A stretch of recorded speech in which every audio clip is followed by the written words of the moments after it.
সমাধান চাও যদি জীবনে মরণে, ফিরে যাও খুঁজে নাও চোখ রাখো কোরআনে। সমাধান চাও যদি জীবনে মরণে, ফিরে যাও খুঁজে নাও চোখ রাখো কোরআনে। তবে পাবে সুখ শান্তির ঠিকানা, তবে পাবে সুখ শান্তির ঠিকানা। মেনে যদি নাও তুমি মনে প্রাণে সমাধান। এই যে চির অম্লান চির মুক্তির ডাক, এই যে মহাবাণী খোদার কালামে পাক। এই যে চির অম্লান চির মুক্তির ডাক, এই যে মহাবাণী খোদার কালামে পাক। এই দুনিয়ায় আর সেই দুনিয়ায়, এই দুনিয়ায় আর সেই দুনিয়ায় শান্তি পাবে তুমি দো জাহানে সমাধান। সমাধান চাও যদি জীবনে মরণে, ফিরে যাও খুঁজে নাও চোখ রাখো কোরআনে। সুতরাং মুসলমানের সন্তান বলো, কোরআনের পক্ষে আছি না নাই? কোরআনের পক্ষে রাজি আছি তো? যদি কোরআন টিকাতে গিয়ে আমার দেশের মাদ্রাসা আর মসজিদগুলো টিকাতে গিয়ে যদি বুকের তাজা রক্ত ঢেলে দিতে হয়, রক্ত দেব, জীবন দেওয়ার দরকার হলে কারা কারা তৈয়ার আছো? দুই হাত উঁচা করে দেখাও।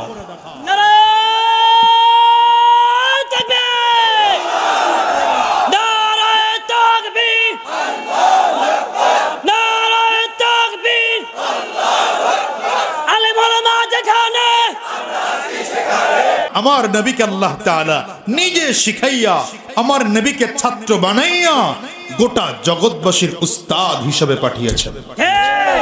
এবার আমার নবী নিজেই বলেন, বুইস্তু মুআল্লিমা, আমাকে গোটা জগৎবাসীর জন্য উস্তাদ বানিয়ে পাঠানো হয়েছে। সুতরাং আমরা নবীর ছাত্র, গোটা পৃথিবীর মানুষ নবীর ছাত্র। এই কিয়ামত পর্যন্ত যত মানুষ আসবে সব নবীর ছাত্র। আসমানের নিচে জমিনের উপরে গোটা পৃথিবী আমার নবীর মাদ্রাসা, ঠিক না? আমি কথা বলছি, আমিও নবীর ছাত্র। আমার আগে যিনি কথা বলেছেন তিনিও নবীর ছাত্র। হ্যাঁ, আগামী বৎসর যারা মাহফিলে আলোচনা করবেন তারাও নবীর ছাত্র। বিগত বৎসর যারা আলোচনা করেছেন তারাও নবীর ছাত্র।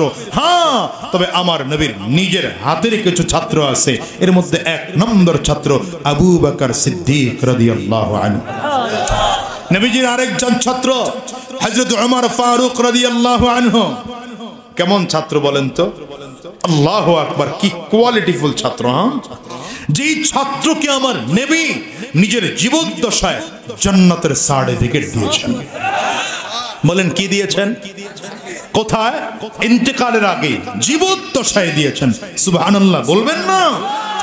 অথচ এই মানুষগুলো ছিল জাহান্নামের আসামি।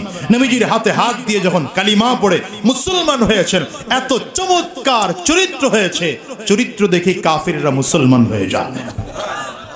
অহংকার ছিল না, দিমাগ ছিল না, মানুষের প্রতি জুলুম করা ছিল না। হযরত ওমর শাসন করেছেন পৃথিবীর 3 ভাগের 2 ভাগ পৃথিবী, 2.25 কোটি বর্গ মাইলের শাসক ছিলেন হযরত ওমর। অথচ কি সাদা সাদা জীবন জানেন? মদিনায় একজন লোক আসছে ওমরকে খুঁজতে। তো হযরত ওমর তো নামাজের টাইমে মসজিদে নববীতে থাকেন, এছাড়া আশেপাশে গণভবনও নাই, বঙ্গভবনও নাই। খুঁজতেছেন আশপাশে, 3 দিন ধরে খুঁজতেছে, ওমর রেই খুঁজে পায় না। একজন জিজ্ঞাসা করে, আচ্ছা ওমর কোথায়? তো উত্তর দেয়, ওমর তো নামাজের সময় মসজিদে নববীতে আসে, বাকি যদি তুমি পাইতে চাও এখন দেখে আসছি বট গাছের নিচে শিকড়ের উপরে মাথা দিয়ে ঘুমাইতেছে। লোকটা আসলেও গিয়ে দেখে তরবারি পাশে রাখা, লাঠি পাশে রাখা, আর ঘোড়াটা গাছের সাথে বেঁধে দেওয়া। হযরত ওমর ঘুমাইতেছেন, নিশ্চিন্তে আরামে ঘুমাইতেছেন, 2.25 কোটি বর্গ মাইলের প্রেসিডেন্ট। কি বুঝেন? বুঝেন কি আপনি? মুসলমান হযরত ওমর রাদিয়াল্লাহু আনহু মদিনা থেকে সিরিয়ায় গিয়েছেন তার শাসনামলে। কোথায় গিয়েছেন? আয় কথা বলেন, কোথায় গিয়েছেন? হযরত ওমর রাদিয়াল্লাহু আনহুর সাথে 2 জন সাথী ছিলেন, একজন ছিলেন উসমান, একজন ছিলেন আলী। দুইজন সফর সঙ্গী হিসেবে গিয়েছেন। হযরত ওমর রাদিয়াল্লাহু আনহুর একটা চমৎকার অভ্যাস ছিল, রাতের অন্ধকারে একা একা ঘুরে ঘুরে ঘুরে ঘুরে মানুষদের খবর নিতেন। তো একা বের হয়েছেন, ছদ্মবেশে বের হয়েছেন, মানুষদের খোঁজ খবর নেবেন। এজন্য তাকায় দেখেন যে ঘরের সামনে একজন মহিলা বসা, বিষণ্ণ চেহারার, মন নিয়ে বসা, চেহারা মলিন করে বসে আছে। মহিলার সামনে গিয়ে সালাম দিলেন, আসসালামু আলাইকুম ওয়া রাহমাতুল্লাহ। মহিলাও সালামের জবাব দিলেন, ডেকে বললেন, মা কেমন আছেন? তো মহিলা খুব চেহারা মেজাজ, এই এই এই এই, মুরব্বী দুই একজন উঠছে, আমি কিচ্ছু বলি নাই, এই জন্য তোমরা সাবধান, একটা জোয়ান ওঠার চেষ্টা করবা, প্রয়োজনে বয়ান সংক্ষেপ করব।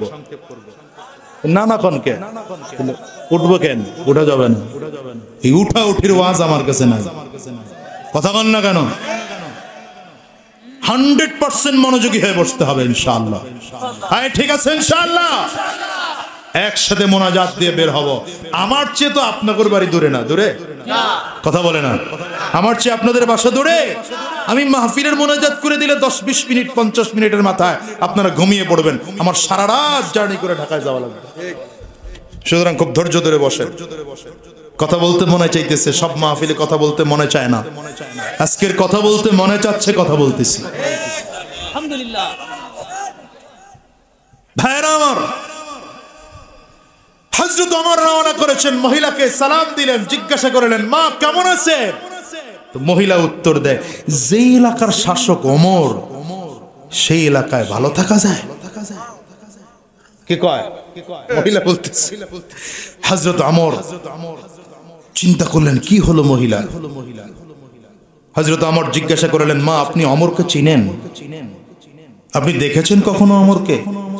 মহিলা বলে, মা আমি ওমরকে দেখি নাই কখনো, আল্লাহ যেন ওর মুখ কোনোদিন আমারে না দেখায়। মহিলাদের মধ্যে অভিশাপ দেওয়া এরা নাম্বার 1 টপ গিয়ারের মহিলা। কথা কয় না কেন? দেখুন সারা জীবন ভালো বাজার করছেন, একদিন আপনার একটা পছন্দ মতো আনতে বলছে, আপনি আনতে পারেন নাই, কাম সারা জীবনে পাইলাম না তোমার সংসারে শান্তি। কথা বলে না কেন? মা বোনদেরকে বলি এভাবে করবেন না। মহিলাদের জাহান্নামে যাওয়ার অন্যতম একটি কারণ লেখা হয়েছে হাদিসে, লানাত। এরা অভিশাপ দেয় মানুষকে, অভিশাপ দেয় বেশি। কথা বলেন না কেন? ছেলে কথা না শুনলেই বলে, তুই যেন গাড়ির তলে পড়ে মরস। ভুলেও এ কথা বলবেন না, কথা ভুলেও বলবেন না। আল্লাহ হেফাজত করুন, আমিন বলেন। রাগ করতেছেন? ভাইরা আমার, হযরত ওমর চিন্তা করলেন, বলে কি মহিলা? মাটির মধ্যে মহিলার পায়ের সামনে হাঁটু গেড়ে বসে গেছেন হযরত ওমর।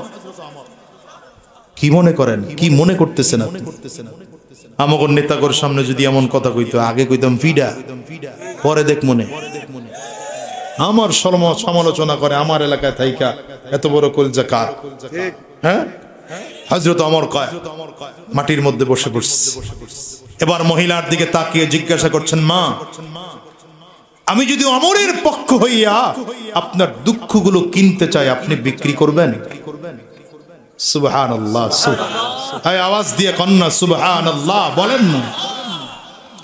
মহিলা দিছে ধমক, এই বেটা দুঃখ বিক্রি করা যায় নাকি? বলে, মা ওমরের পক্ষ থেকে আমি কিনতে চাই, 5 দিরহাম দেব আপনাকে আমার কাছে দুঃখ বিক্রি করলে। 5 দিরহাম মানে এক দিরহাম বর্তমান যুগের 2.5 ভরি স্বর্ণ। 2.5 ভরি স্বর্ণ, 5 দিরহাম মানে কত? প্রায় 7.5 ভরি স্বর্ণ। মহিলা বলে, যা বেটা, এটা হয় নাকি কোনোদিন? হযরত ওমর কয়, 10 দিরহাম দেব। 5 না 10। মহিলা বলে, না বিক্রি হবে তবে না।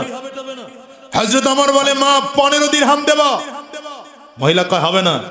হযরত ওমর রাদিয়াল্লাহু আনহু বললেন, মা 20 দিরহাম দেব। 20 দিরহাম মানে বর্তমান যুগের 50 ভরি স্বর্ণ।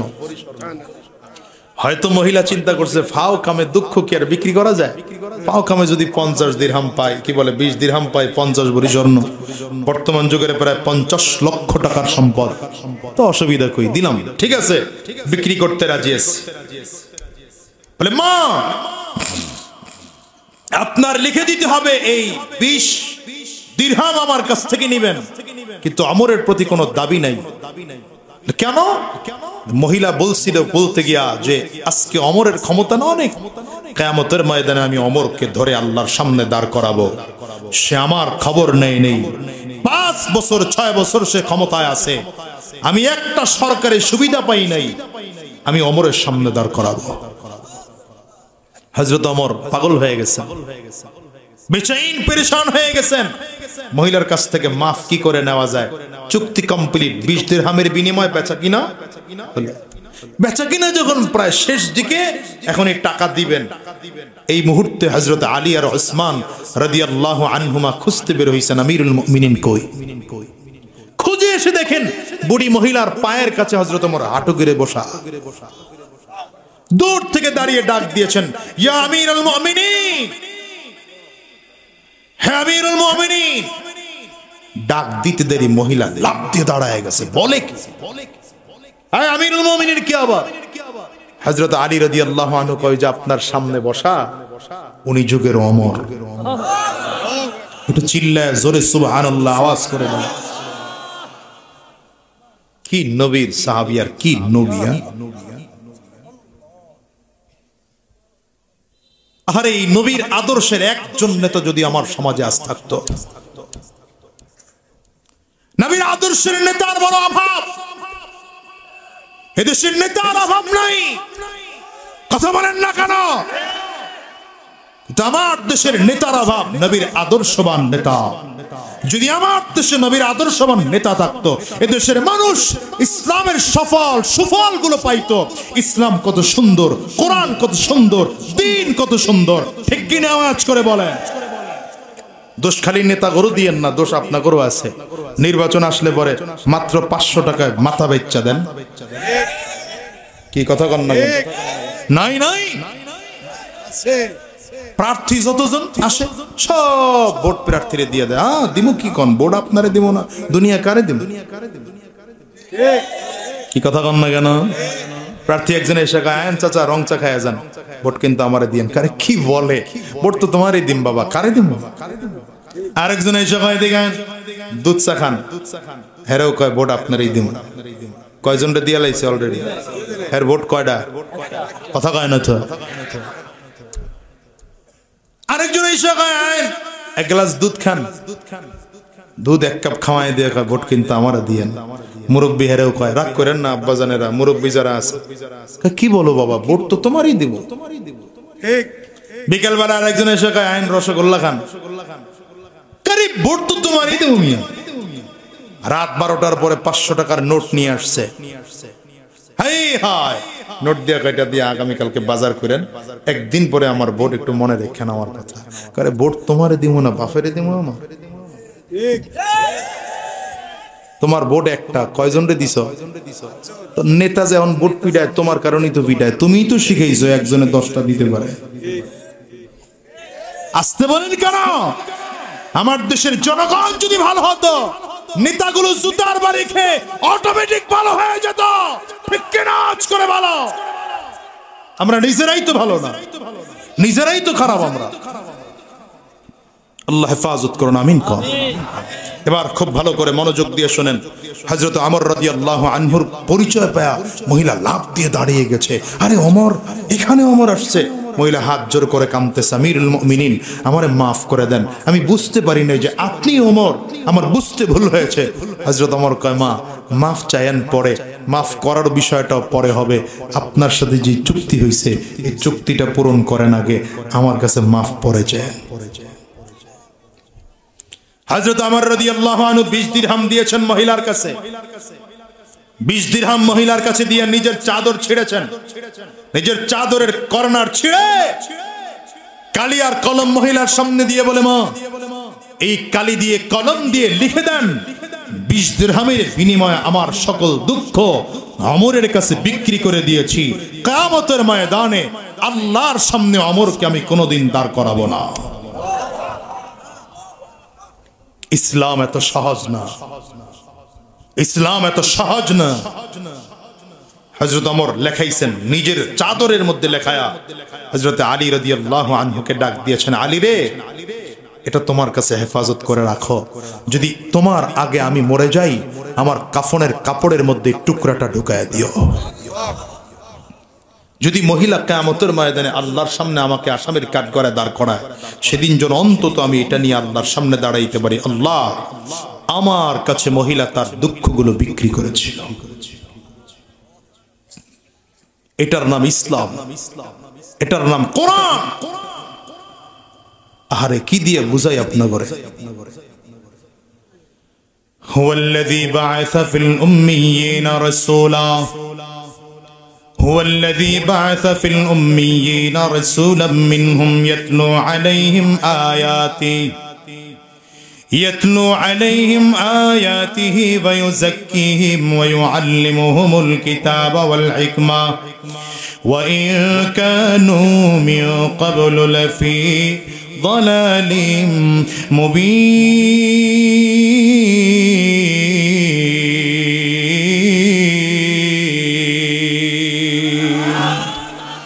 রব্বে কারীম এই জন্য বলেন আমি আমার হাবিবকে দুনিয়ার মূর্খদের মাঝে পাঠাইলাম। আমার হাবিব গোটা জগৎবাসীর উস্তাদ হয়ে জমিনের মধ্যে এসেছে। রাসূল আরবি উস্তাদ হইয়া গোটা জগৎবাসীর কাছে এসেছেন। দুনিয়ার মুসলমানেরা গোটা জগৎবাসীকে উত্তম চরিত্রওয়ালা মানুষ বানানোর জন্য নবী জমিনের মধ্যে এসেছেন। এই জন্য নবী আমার এমন এমন ছাত্র তৈয়ার করেছেন যেই ছাত্রগুলো তেমন টাকাওয়ালা না, সম্পদওয়ালা না, গাড়ি বাড়ির মালিক নয়, কিন্তু এত চমৎকার মানুষ জান্নাতের সার্টিফিকেট নিজের জীবদ্দশায় দিয়েছে। বড় উচ্চ নবী আমার বিল্ডিং ভাঙাইছিল, বিল্ডিং গড়েন নাই। আমরা তো মনে করি দেশের উন্নতি সবচেয়ে ওই সময় হয় রাস্তাঘাট যদি বেশি হয়, কালভার্ট যদি বড় হয়, সুন্দর সুন্দর ব্রিজ নির্মাণ হয়, মন্ত্রণালয় ভালো হয়, তাইলেই বুঝি দেশের উন্নয়ন হয়। কিন্তু আল্লাহর কোরআন বলে না না, একটা দেশের উন্নয়নের জন্য সর্বপ্রথম দরকার ওই দেশের নাগরিকগুলো উত্তম চরিত্রবান হওয়া, ওই দেশের নাগরিকগুলো দিনদার হওয়া, ওই দেশের নাগরিকগুলো আল্লাহ ওয়ালা হওয়া। যেই দেশের নাগরিকগুলোর মধ্যে আল্লাহর ভয় আছে, খোদার কসম সেই দেশের সম্পদ কোনোদিন চুরি হতে পারে না। সাহাবায়ে কেরামদের দিকে তাকাও, এক একজন সাহাবায়ে কেরাম এত গরীব, এত দুর্বল। আবু বকর সিদ্দিক রাদিয়াল্লাহু আনহু তো মক্কার বাজারের বড় ব্যবসায়ী ছিলেন। মক্কার বাজারের এত বড় ব্যবসায়ী ছিলেন, মক্কার বাজারে সবচেয়ে দামি কাপড় দিয়ে আবু বকর সিদ্দিক জামা বানাইতেন। আজকের আবু বকর ইসলাম গ্রহণ করার কারণে ফকির হয়ে গেলেন, গরিব হয়ে গেলেন। বলে গরিব কেন হলেন? ইসলামের পথে চলতে গিয়ে ব্যবসায় লস খাইছেন না? মোটেও লস নয়, মোটেও ফকির ছিলেন না, ব্যবসায় কোনোদিন অসুবিধাও হয় নাই। কেন আবু বকর সিদ্দিক দুর্বল? এর বড় কারণ হলো আবু বকর সিদ্দিক রাদিয়াল্লাহু আনহু বলেন, পয়গম্বর আমার কাছে তিনটা জিনিস পৃথিবীর মধ্যে সব থেকে প্রিয়। এর মধ্যে এক নম্বর প্রিয় আন-নাজরু ইলা ওয়াজহি রাসূলিল্লাহ। পয়গম্বর আপনার সুন্দর চেহারার দিকে তাকিয়ে থাকা আমি আবু বকরের কাছে সবচেয়ে প্রিয়। আমার কাছে দ্বিতীয় নম্বর প্রিয় ইনফাকু মালি আলা রাসূলিল্লাহ। আবু বকর সিদ্দিক বলেন, পয়গম্বর আমার কাছে দ্বিতীয় নম্বর প্রিয় আমার সম্পদগুলো আপনার জন্য খরচ করা আমি আবু বকরের কাছে বড় প্রিয়। আমার যত সম্পদ আছে আপনার জন্য খরচ করতে আমার কাছে ভালো লাগে। আবু বকর সিদ্দিক রাদিয়াল্লাহু আনহু বললেন, পয়গম্বর আমার কাছে তিন নম্বর প্রিয় আমার একটা বাচ্চা মেয়ে আছে, নাম তার আয়েশা, মাত্র 6 বছর বয়স। আমার খুব মনটায় চায় আমার এই বাচ্চা মেয়েটাকে আপনার কাছে বিয়ে দেব। রাসূল আরবি হ্যাঁ বলেন না, নাও বলেন না। আমার নবী কি বলবেন? হ্যাঁ বললেও সমস্যা, কারণ এত ছোট মেয়েকে আমার নবী বিয়ে করতে পারেন না। আবার যদি ডাইরেক্ট না বলেন তাইলে আবু বকর সিদ্দিক কষ্ট পেয়ে যায়। রাসূল আরবি চুপচাপ করে বসা আছেন। হঠাৎ করে খেয়াল করে দেখেন আসমান থেকে জিবরাইল আমিন জমিনের মধ্যে এসে হাজির। রেশমি রুমালটা আমার নবীর হাতের মধ্যে লাগাইয়া আস্তে করে ডাক দিয়া বলেন, পয়গম্বর এই রেশমি রুমালটা আল্লাহ তাআলা পাঠিয়েছেন, এই রেশমি রুমালটার মধ্যে নাকি একটা মেয়ের ছবি আছে। আমার আল্লাহ তাআলা বলেছেন মেয়েটাকে যদি পছন্দ হয় বিয়ে করার প্রস্তাব আমার আল্লাহ নিজে দিয়া পাঠাইছে। আল্লাহু আকবার, চিল্লা জোরে বলো না আল্লাহু আকবার। नबी का लब पर जो जिक्र है बे मिसाल आया कमाल आया, जो हिजरे तैबा में याद बन कर ख्याल आया कमाल आया। नबी का लब पर जो जिक्र है बे मिसाल आया कमाल आया, जो हिजरे तैबा में याद बन कर ख्याल आया कमाल आया। अल्लाहु अकबर। तेरी दुआओं ही की बदौलत अज़ाब रब से बचे हुए हैं। कष्ट है तेरी दुआओं की बदौलत अज़ाब रब से बचे हुए हैं, जो हक में उम्मत के तेरे लब पर सवाल आया कमाल आया। नबी का लब पर जो जिक्र है बे मिसाल आया कमाल आया। गुरूर हुरूफ की तुर डाला लगा के माथे पर तिल खुदा ने। যুবক দুনিয়ায় তো গান শোনো বেটা, গান বাজছে না, নবীর নাচ শোন, রব্বে কারিমের হামদ শোন, কলিজা পরিবর্তন হয়ে যাবে। জীবন মরতো খালি ওই হেডফোন কানের মধ্যে লাগায় গান শুনলি বেটা। এই গান শুনতে কত ভালো লাগে বলো তো, তার চেয়ে হাজার গুণ বেশি, কোটি গুণ ভালো লাগে। দুনিয়ার যত গান আছে দেখবেন এটা সর্বোচ্চ 2-3 বার শোনার পরে আর ভালো লাগে না, কথা কয় না ভালো। দুনিয়ার কবিতা 2-3 বার শোনার পরে আর ভালো লাগে না। তো রব্বে করিমের কোরআন, নবীজির নাত, রব্বে করিমের হাম যত শুনি তত মজা, যত শুনি তত মজা। চিল্লা কন্না ঠিক কিনা? দেখেন না মসজিদের ইমাম সাহেবের সূরা ফাতিহার তিলাওয়াত, এই যে আপনারা এখানে মুরব্বীরা যারা আছেন প্রতিদিন প্রতি ওয়াক্ত প্রতি রাকাত নামাজের মধ্যে সূরা ফাতিহার তিলাওয়াত শুনেন। আচ্ছা যদি আমি মুরব্বী বাজানদেরকে প্রশ্ন করি খারাপ লাগে না আপনাদের? ওনারা কি উত্তর দিবে? যত শুনি তত মজা। এই মসজিদের ইমাম সাহেবের তিলাওয়াতে একরকম মজা, আপনাদের কি বলে তারাশ মসজিদের ইমাম সাহেবের তিলাওয়াতে আরেক রকম মজা, সিরাজগঞ্জ শহর মসজিদের ইমাম সাহেবের তিলাওয়াতে আরেক রকম মজা, ঢাকায় যাবেন বাইতুল মুকাররম মসজিদের ইমাম সাহেবের তিলাওয়াতে আরেক রকম মজা, যদি আপনি মদিনাতুল মুনাওয়ারায় যান তিলাওয়াতে আরেক রকম মজা, কাবায় গেলে কাবার প্রধান ইমাম শেখ আব্দুর রহমান আস-সুদাইস যখন তিলাওয়াত করেন আল্লাহু আকবার, মনে হয় যেন আসমান থেকে এই মুহূর্তে কোরআনের আয়াতগুলো নাযিল হচ্ছে। ঠিক কিনা? চিল্লায় আওয়াজ করে বলেন না আলহামদুলিল্লাহি রাব্বিল আলামিন আর রহমানির রহিম। এক সময় তোমার বয়সটা ছিল ওরকম নকরি না, কণ্ঠ নষ্ট হয়ে গেছে। আমিয়া মজা আছে না নাই? বলেন না আছে না নাই? আলহামদুলিল্লাহি রাব্বিল আলামিন আর রহমানির রহিম মালিকি ইয়াউমিদ্দিন ইয়্যাকা না'বুদু ওয়া ইয়্যাকা নাস্তাঈন اهدنا الصراط المستقيم صراط الذين أنعمت عليهم غير المغضوب عليهم ولا الضالين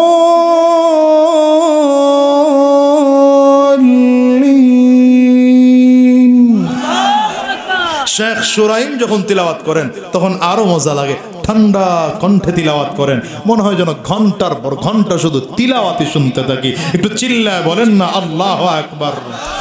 আলহামদুলিল্লাহি রাব্বিল আলামিন আর-রাহমানির রহিম মালিকি ইয়াউমিদ্দিন ইয়াকা না'বুদু ওয়া ইয়াকা নাস্তাঈন ইহদিনাস সিরাতাল মুস্তাকিম সিরাতাল লাযীনা আন'আমতা আলাইহিম গায়রিল মাগদুবি আলাইহিম ওয়ালাদ-দাল্লিন।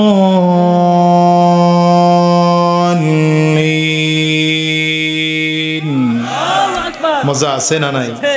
যুবক, দুনিয়ার গুলো বাদ দাও মিয়া, নবীর নাচ শোনো, রব্বে করিমের হামদ শোনো, কোরআনের তিলাওয়াত শোনো। খোদার কসম করে বলি, তোমার দিল পরিবর্তন হয়ে যাবে, দিল পরিবর্তন হয়ে যাবে।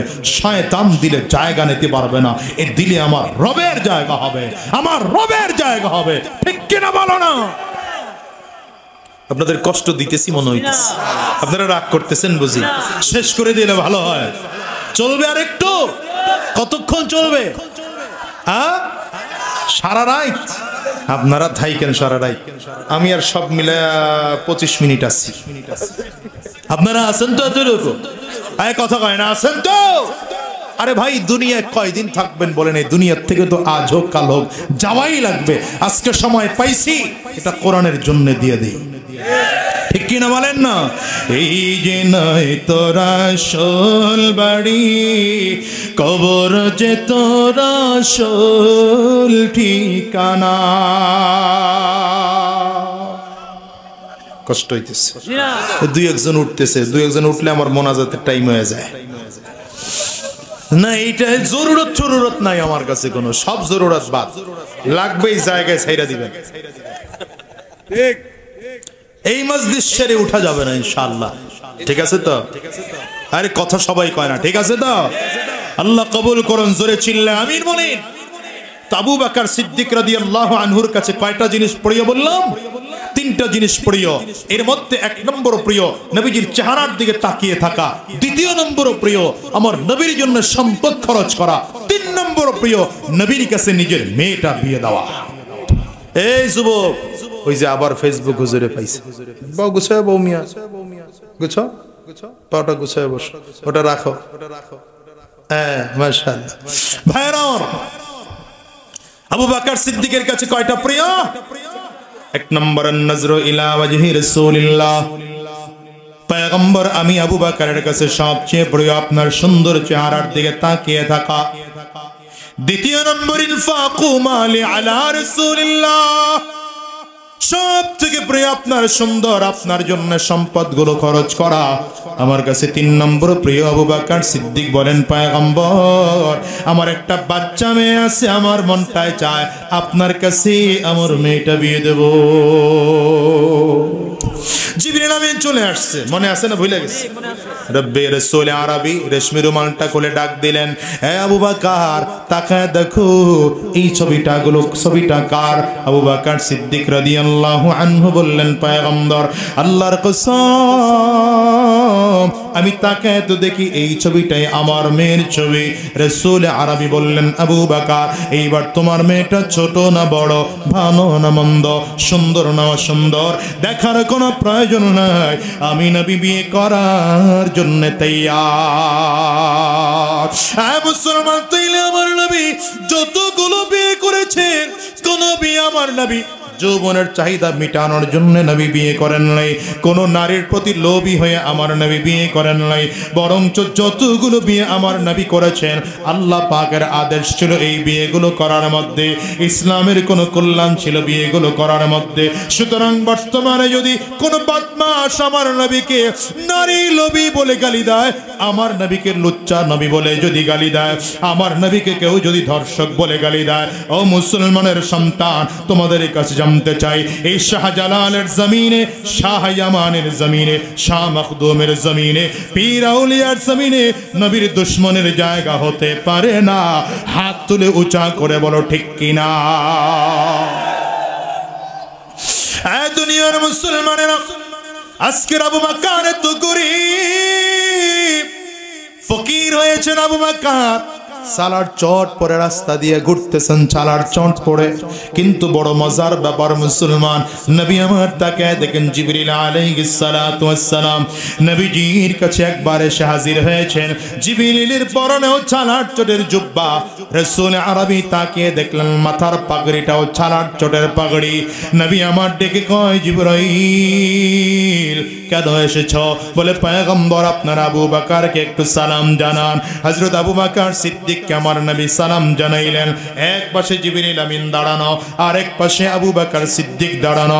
নবী আমার তাকায় তাকায় দেখে জিবরিলের মাথার মধ্যে যেমন ছালার চট দিয়ে পাগড়ি বাঁধা, আবু বকর সিদ্দিকের মাথার মধ্যেও ছালার চট দিয়ে পাগড়ি বাঁধা।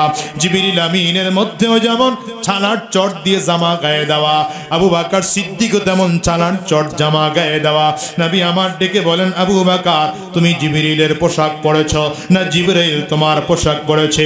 জিবরিল আমিন বলেন, পয়গম্বর আমার পোশাক কেন আবু বকর পরবে? বরঞ্চ আজকে খুশি হইয়া আমি নিজেই আবু বকরের পোশাক পরেছি। শুধু আমি একা নয়, আসমানের সব ফেরেশতারা আজকে আবু বকরের পোশাক পরেছে।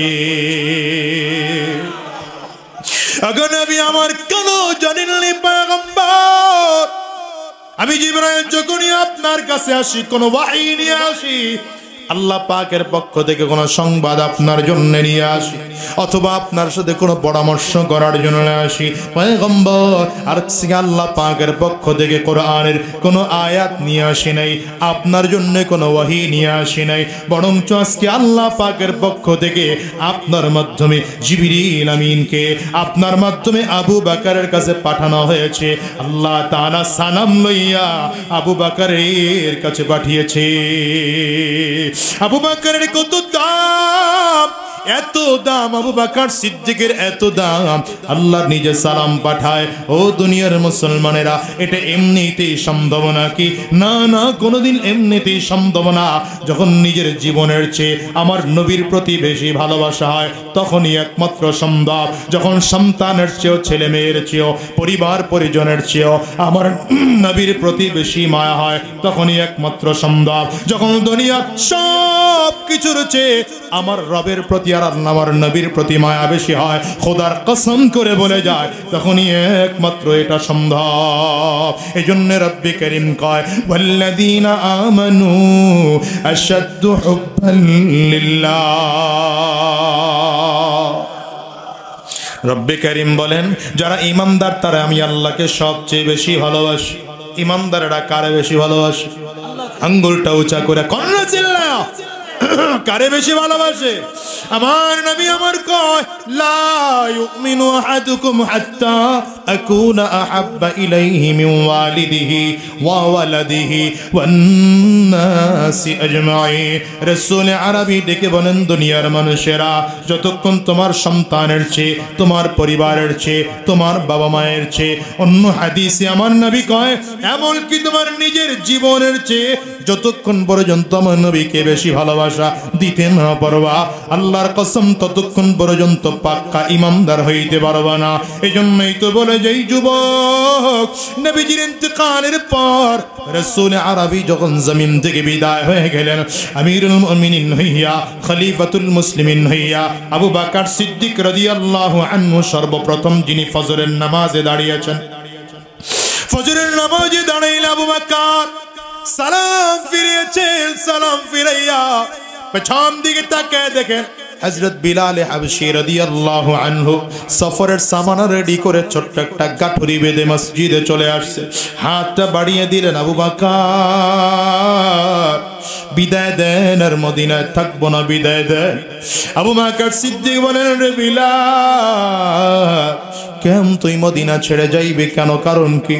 আবু বকর বলেন, বিলাল রে, আমার কাছে মনে হয় নবীর কাছ থেকে টাকা নিয়ে তুমি সংসার চালাইতা, নিজের জীবনটারে চালাইতা। আজকে নবী নাই, মনে হয় কার কাছ থেকে নিয়ে সম্পদ চালাইবা, কার কাছ থেকে সম্পদ নিয়ে খরচ করবা, এই লজ্জায় বুঝি মদিনা ছেড়ে তুমি যাইতে চাও। হযরত বিলাল কয় না গো আবু বকর, না না, এই জন্য আমি যাই না। হযরত ওমর বলেন রে বিলাল, তুমি যদি বলো আমি তোমার সম্পদ আমার থেকে তোমারে দিয়ে দেব। হযরত ওসমান কয় রে বিলাল, মদিনা ছেড়ে যাইও না গো বিলাল, মদিনা ছেড়ে যাইবা না। তুমি যদি চাও আল্লাহ আমাকে যত সম্পদ দিয়েছে আমার সম্পদগুলোর থেকে তোমারও কিছু সম্পদ দিয়ে দেব। আবু বকর সিদ্দিক বলেন রে বিলাল, তুমি যদি বলো মসজিদে নববীর মুয়াজ্জিন হিসাবে বাইতুল মাল থেকে তোমার জন্য মাসিক ভাতা নির্ধারণ করে দেব, যখনই তোমার লাগবে সেখান থেকে খরচ করবা। হযরত বিলাল চোখের পানি ফালায় ফালায় কান্না করতেছে আর ডেকে বলে না গো ভাই না, এই জন্য আমি কাঁদি না। আমি কেন কাঁদি জানো? রাসূল আরবি সাল্লাল্লাহু আলাইহি ওয়াসাল্লাম দুনিয়ায় থাকা অবস্থায় আমার নবীর সামনে সামনে আমি কদম বাড়ায় বাড়ায় হাঁটতাম। নবীর জন্য বড় মোহাব্বত করে রাস্তা দিয়ে কাটা সরায় সরায় নবীর জন্য রাস্তা তৈরি করে দিতাম। মাঝে মাঝে পাহাড়িয়া রাস্তা দিয়ে হাঁটতাম, পাথরগুলো সরাইয়া সরাইয়া আমার নবীর জন্য রাস্তা তৈরি করে দিতাম। আজকে তাকায় দেখি তো পেছনে হাঁটলে আমার নবী নাই, তুমি কার জন্য রাস্তায় হাঁটবো? মদিনে আমার হাঁটাটা তো আমার নবীর জন্যই ছিল। ওরে যুবক, কেমন করে তোমারে বুঝাই রে ভাই? আজকে নবীর মদিনায় গেল মনে হয় যেন আমার নবীর আওয়াজ এখনো শোনা যায়। আরে নবীর গলির মধ্যে হাঁটলো মনে হয় যেন তাজা নবীর শরীরের ঘ্রাণ পাওয়া যায়। আমার নবীর মদিনা এত সুন্দর। ও যুবক রে, কি দিয়ে তোমাদেরকে বোঝাবো আমি জানি না।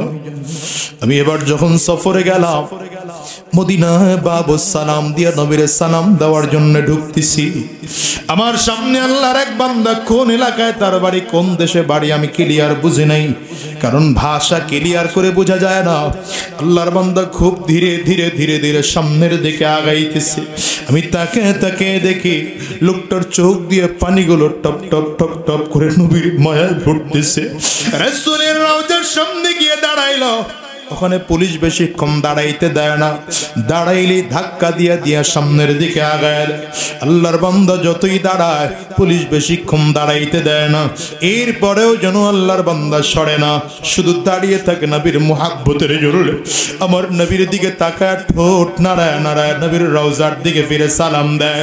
আল্লাহর বান্দারে পুলিশ যখন ধীরে ধীরে চাপের কারণে বের করে দিলে, এই আল্লাহর বান্দা একটু সামনে গিয়া একটু ঘুরে দাঁড়াইয়া ওখান থেকে একটা প্লাস্টিকের রেলের উপরে হাত রাইখা সবুজ গম্বুজের দিকে তাকিয়ে তাকিয়ে তার ভাষায় যেন কি বলতেছে, কি বলে আমি ক্লিয়ার বুঝি নাই, তবে যতটুকু বুঝেছি আমার কাছে মনে হইল আল্লাহর বান্দা বুঝাইতে চায়, ও দয়ার মালিক,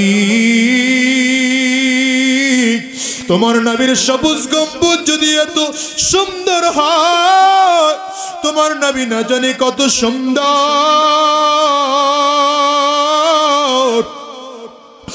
ওগো দয়ার মালিক, তোমার নবীর তো মক্কার বড় বড় কাফিররাও দেখছে, মদিনার বড় বড় কাফিররাও দেখেছে, আমরা নবীর উম্মত হইয়াও দেখতে পারলাম না। ওগো দয়ার মালিক, নবীরে যদি দুনিয়া দেখতে নাও পারি, স্বপ্ন যোগে হলেও একবার তোমার নবীর দিদার নসিব করে দিও। কলেজের টুকরো যুবক, তোমাদের কাছে বলি, আমেরিকায় যাও, চাইনিজ, জাপান, জার্মান, ইন্দোনেশিয়ায় যাও, ফ্রান্স, মালয়েশিয়ায় যাও, আমার নবীর রওজায় যাইতে মনে চায় কি চায় না? চিল্লায়া বলো, কার কার মনটা চায়? হাত তুলে একটু দেখাও।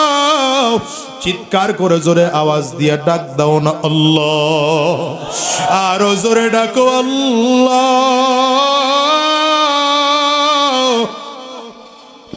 চোখে পানি না আসলে কান্নার ভান ধরে ডাক দাও না আল্লাহ। ওগো দয়ার মালিক,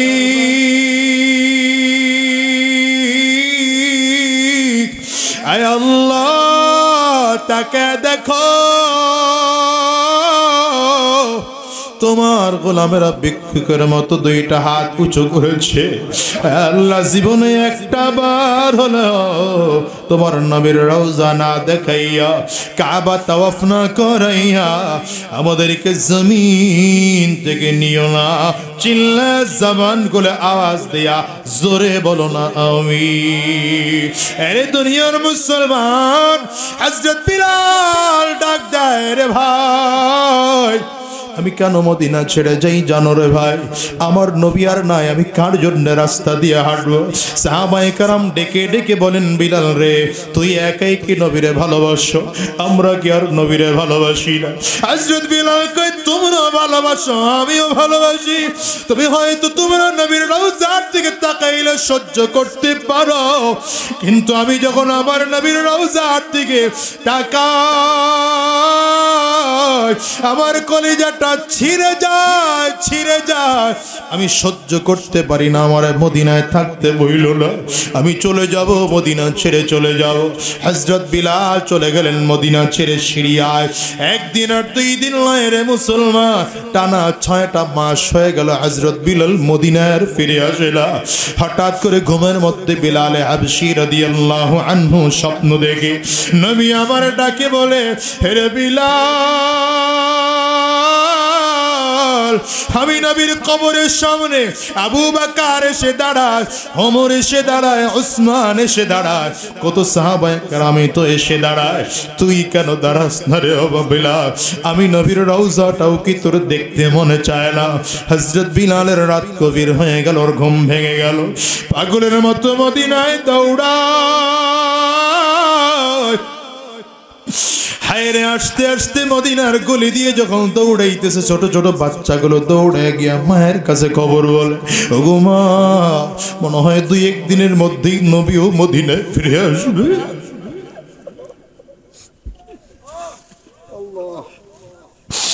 মদিনার মায়েরা বলে, কেন রে বাবা?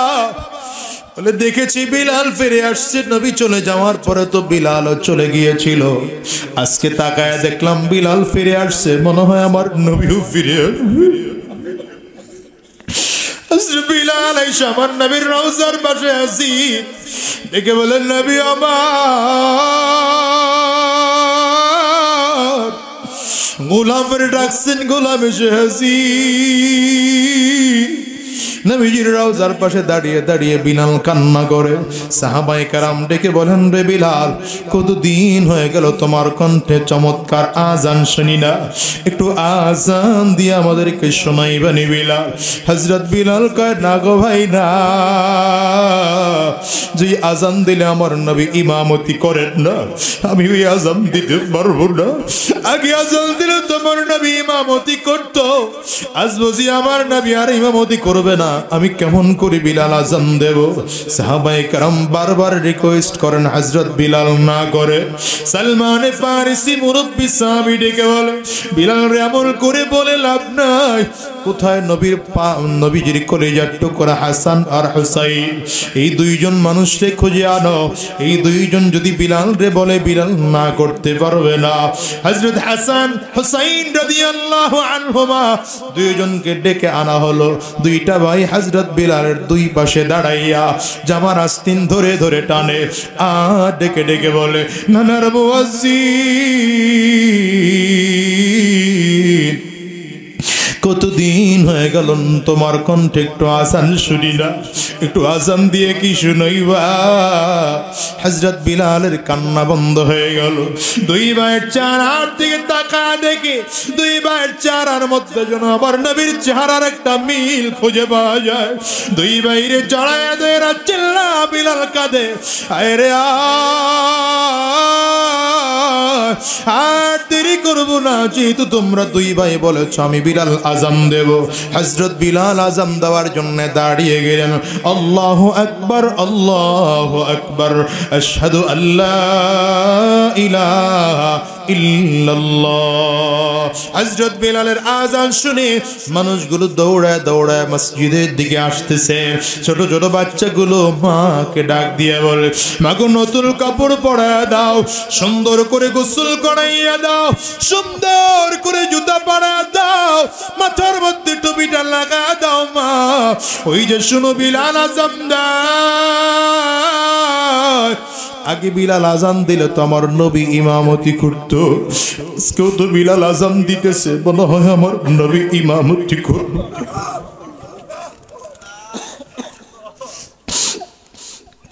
সব মানুষগুলো দৌড়াইতেছে, হযরত বিলাল আযান দিচ্ছে। আযান দিতে দিতে আশহাদু আন্না মুহাম্মাদার রাসূলুল্লাহ বললেন। এই শব্দ যখন উচ্চারণ করলেন হযরত বিলাল বেহুশ হয়ে জমিনের মধ্যে পড়ে গেলেন। লোকজন চলে আসছে, বিলাল কি হলো তোমার বলো। হযরত বিলাল কোনো জবাব দেয় না। মানুষ মাথার মধ্যে পানি ঢাল দিছে। অনেকক্ষণ পরে হযরত বিলালের ঘুম ভেঙেছে, ডেকে বলে ভাই আমি না আগেই বলেছি নবী যেই নামাজের ইমামতি করতে পারে না আমি সেখানে আযান দিতে পারবো না। একটু খেয়াল করে দেখো না যুবক, হযরত বিলালের কলিজা আমার নবীর জন্য কত মায়া। তোমার আমার কলিজায় কি আমার নবীর জন্য মায়া এত কম হয়ে গেল? আমার নবীর সুন্নতি টুপিটাও তুমি লাগাইতে পারো না, নবীর সুন্নতি দাড়িটাও তুমি রাখতে পারো না, নবীর মুহাব্বতে সুন্নতি পোশাকটাকেও পরতে পারো না। আমার নবীর জন্য কি মোটেও মায়া লাগে না? তুমি কোন নবীর উম্মত তুমি কি জানো? যেই নবী এখন রওজায় বসে কান্না করে আমার নবী, কিয়ামতের ময়দানে সব নবীরা যখন ইয়া নাফসি বলে কান্না করবে, সেই দিন একমাত্র তোমার আমার নবী ইয়া উম্মতি বলে কান্না করবে। রব্বি হাবলি উম্মতি, রব্বি হাবলি উম্মতি বলে বলে আমার নবী কান্না করবে। এই জন্য বলে যাই রে আমার যুবক ভাই, নবীজির মুহাব্বত কলিজার মধ্যে ঢুকাও, শয়তানের মুহাব্বত কলিজা থেকে বের করো। এই কলিজায় শয়তানকে জায়গা দিও না, নবীর মুহাব্বত কলিজার মধ্যে জায়গা দাও, আল্লাহর মুহাব্বত কলিজার মধ্যে ঢুকাও, নবীজির সুন্নাহ অনুযায়ী জীবনটারে চালাও। কেন বলি ভাই জানো, দুনিয়ায় কয়দিন থাকবো, আজ আসি আগামীকালকে থাকবো এমন কোনো গ্যারান্টি নাই, বরং দুনিয়া আসার সিরিয়াল আছে বাজার, যাওয়ার কিন্তু কোনো সিরিয়াল নাই। এই দুনিয়া আগে দাদা আসে, তারপরে বাবা আসে, তারপরে সন্তান আসে। যাওয়ার সময় এমন হয় দাদা দুনিয়ায় থাকে, নাতি জমিন থেকে বিদায় হয়, বাবা দুনিয়ায় থাকে, সন্তান জমিন থেকে বিদায় হয়।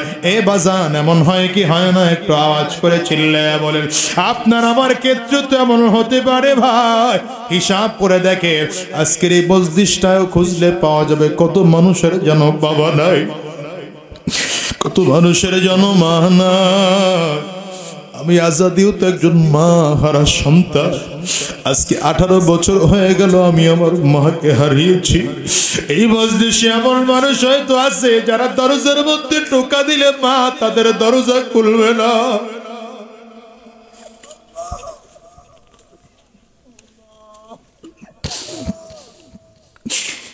আপনাদেরকে কে দিয়ে বুঝে আমি জানি না বাজান রে, কার কার মা না একটু হাতটা উঁচা করে দেখা, কার করে বাবা নাই আপনারাও হাতটা উঁচা করে একটু দেখান। ও মিয়া যুবকরা একটু তাকায় তাকায় দেখো যে মানুষগুলো হাত তুলছে, এই মানুষগুলোর ঘরে মা নাই, এই মানুষগুলোর ঘরে বাবা নাই, এই মানুষগুলোর কারো ঘরে বাবা মা দুইজনের কেউ নাই। আল্লাহ তুমি তাকে দেখো মালিক।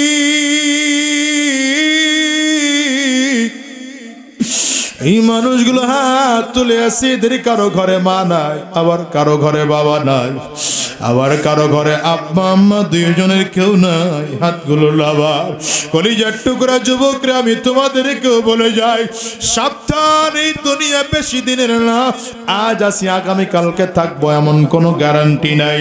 সুতরাং আজকের এই মাহফিল থেকে ও আদা করে বিদায় হওয়া লাগবে। আর শয়তানি রাস্তায় কদম দাঁড়াবো না, আর সুদের ব্যবসার সাথে জড়াবো না, ঘুষের ব্যবসার সাথে আর জড়াবো না, শয়তানি রাস্তায় আর চলবো না, আল্লাহর দ্বীনের পথে চলবো, কোরআনের পথে চলবো। কারা কারা তৈয়ার আছো আদা করার জন্য? দুইটা হাত উঁচা করে আমার আল্লাহরে দেখাও, আওয়াজ দিয়ে চিৎকার করে জোরে ডাকো আল্লাহ। আরো জোরে বলো আল্লাহ। চোখে পানি না আসলে কান্নার ভান ধরেও ডাক দাও না আল্লাহ। গো দয়ার মালিক, তুমি তাকায় তাকায় দেখো তোমার গোলামেরা কান্না করে। কারো চোখের গোটায় পানি, কারো চোখ দিয়ে কার বেবে পানিগুলো পড়ে, কারো চক্ষু দুইটা লাল। আয় আল্লাহ, তুমি এই ময়দানটার দিকে তাকাও। কত মানুষ জানো চোখের পানি ফালাইয়া কান্দে, গুনাহের কথা মনে করে কান্না করে। আয় আল্লাহ, শয়তানের ধোকায় পড়ে আমরা অন্যায় করে ফেলেছি, সবাই মিলে তোমার কাছে ক্ষমা চাই, মাফ চাই গো আল্লাহ। আয় আল্লাহ, মেহেরবানি করে জিন্দেগির গুনাহগুলো মাফ করে দাও। আয় আল্লাহ, আর শয়তানের রাস্তায় চলবো না, আর হারাম রাস্তায় চলবো না, আর সুদের রাস্তায় চলবো না, আর ঘুষের রাস্তায় চলবো না। আল্লাহ, তুমি কবুল করে নাও, কবুল করে নাও। চিৎকার করে বলো আমিন। আওয়াজ দিয়া চিল্লা বলো আল্লাহুম্মা আমিন। হাতগুলো নামান আমার বাজান, রাত অনেক গভীর হয়ে গেছে, আপনাদেরও কষ্ট হচ্ছে। আমি যে কথা বুঝাতে চেয়েছিলাম, যতদিন এই জমিনে থাকবো নবীজির সুন্নাহ অনুযায়ী নিজের জীবনটাকে সাজাবো। রাজি আছেন তো ইনশাআল্লাহ? সবাই রাজি তো ইনশাআল্লাহ? আল্লাহ সকলকে তৌফিক দান করুন, সকলে বলেন আমিন। আজকের এই মাহফিলকে কবুল করে নিক, মাহফিলের সব আয়োজনটুকু কবুল করে নিক। আমার কলিজার টুকরা যুবক ভাইয়েরা এই সুন্দর আয়োজন করেছেন, আল্লাহ তুমি যুবক ভাইদের এই সকল মেহনতগুলো কবুল করে নাও। যারা টাকা পয়সা মেধা শ্রম বুদ্ধি দিয়ে সহযোগিতা করেছেন তাদের জন্য খাস করে দোয়া করেন। কোনো কথাবার্তা নাই তো না? আচ্ছা শোনেন, জনাব আনোয়ার হোসেন খান সাহেব বর্তমান ভাইস চেয়ারম্যান তারাস উপজেলা, উনি অনুদান দিয়েছেন। আচ্ছা দোয়া চেয়েছেন, হ্যাঁ বড় মাগুরা, আচ্ছা বিনোদ মসজিদের জন্য বড় বের বাড়া না 5,000 টাকা বড় বাড়া। আচ্ছা আরো অনেকে দোয়া চেয়েছেন, কত? মাদ্রাসা মাইকের জন্য 20,000 টাকা দিয়েছেন। আজকের এই তাফসীর মাহফিলের জন্য দিয়েছেন 2,000। তাওবার নিয়ত সবাই পড়েন আস্তাগফিরুল্লাহ, সবাই পড়েন। আমি তো জিজ্ঞাসা করলাম কথা বলবেন। আচ্ছা দেন, সবাই দেন। শোনেন, একটুখানি বসেন, একটু বসেন, 1 মিনিট বসেন। সভাপতি সাহেব, উনি মাহফিলের সভাপতি, 1 মিনিট শুভেচ্ছা বক্তব্য দিয়ে কথা বলবেন, এরপরে মোনাজাত হয়ে যাবে।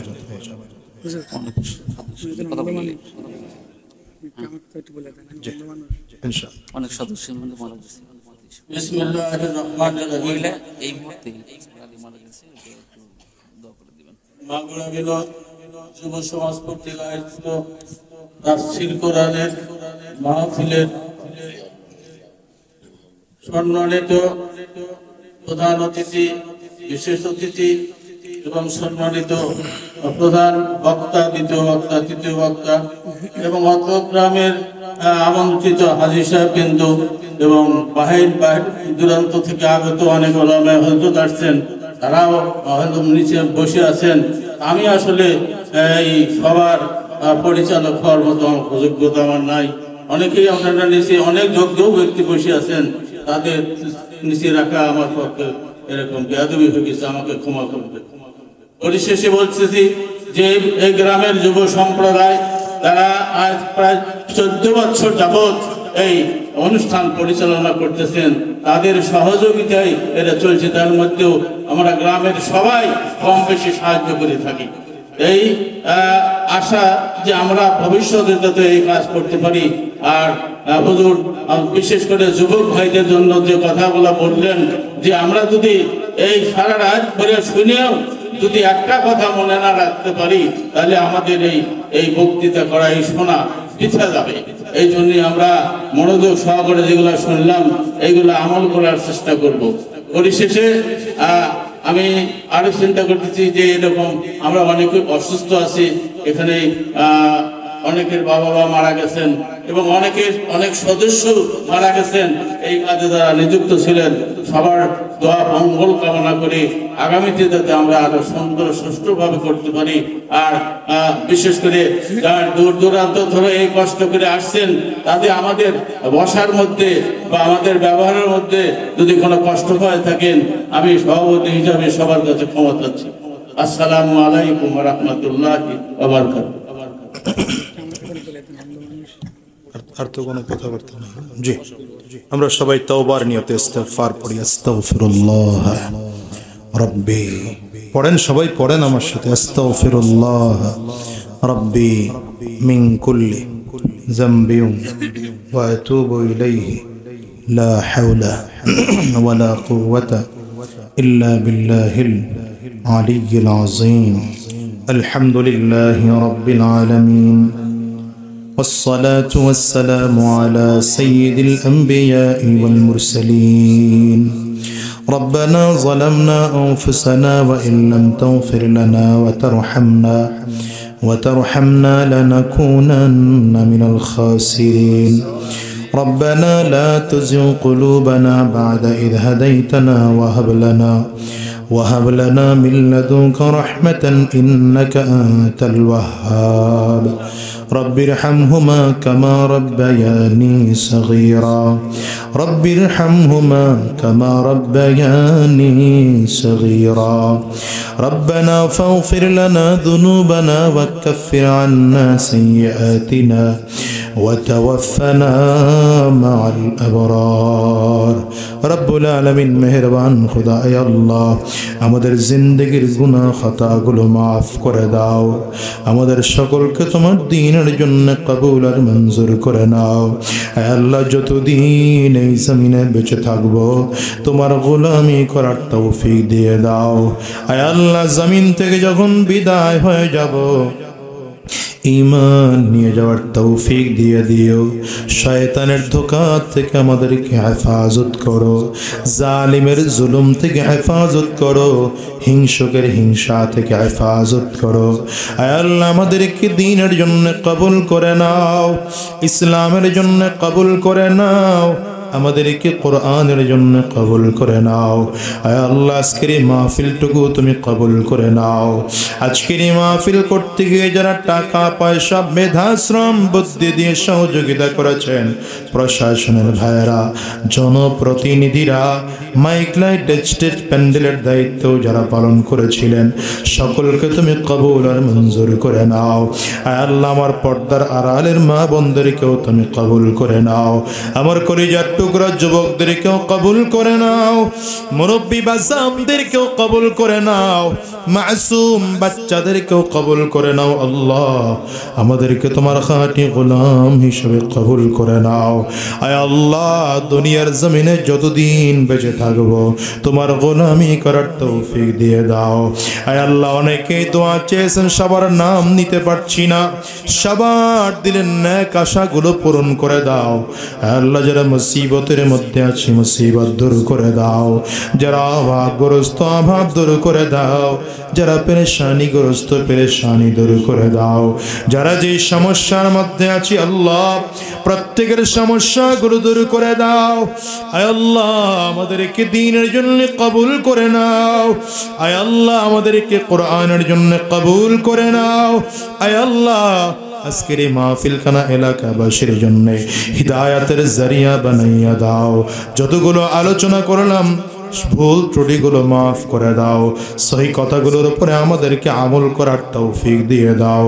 সুবহানা রাব্বিকা রব্বিল ইজ্জাতি আম্মা ইয়াসিফুন ওয়া সালামুন আলাল মুরসালিন ওয়ালহামদুলিল্লাহি রাব্বিল আলামিন।